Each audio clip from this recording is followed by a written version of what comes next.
ମନା ଚାଲୁ ଆଜି କାହିଁକି ରେଷ୍ଟୁରାଣ୍ଟ ଗଲୁ ଭିଡିଓ ଦେଖିଲେ ଜାଣିପାରିବେ। ଦେଖୁନାହାନ୍ତି ଆମ ବେବି କେମିତି ମେନୁ ବହି ପଡିଛି। ଏଇନା ସେ ଅର୍ଡର ଦବ ତ ବହି ଦେଖିକି ଖାଇବା ଅର୍ଡର ଦେଇଦେବା।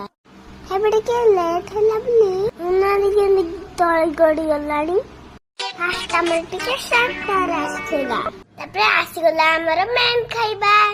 ବଗିଚି ଚପାଟା ଚିଲି ମସରୁମ ଚିକେନ ଝିଲମିଲ ଖାଇବା ଆସିଲା। ମୋ ମନ ଖୁସି ହେଇଗଲା। ମୁଁ ଟିକେ ଟିଭି ଦେଖି ଏନ୍ଜୟ କରି ଖାଇ ଦଉଛି। ଖାଇସାରିଲା ପରେ ମୁଁ ଟିକେ ଚିନି ନେଇ ଆସିଛି ଲୁଚେଇକି। ଭଳିଆ କେତେ ଜଣ କରନ୍ତି। ସେ ଖାଇବା ଅର୍ଡର କରିଥିଲେ ସେ କଣ ଖାଉଛି ଦେଖନ୍ତୁ। ବାପାଙ୍କର ଗୋଟେ ଖୁସି ଖବର ଥିଲା ତ, ସେଥିପାଇଁ ଆମେ ବାହାରେ ଖାଇବା ପାଇଁ ଯାଇଥିଲୁ।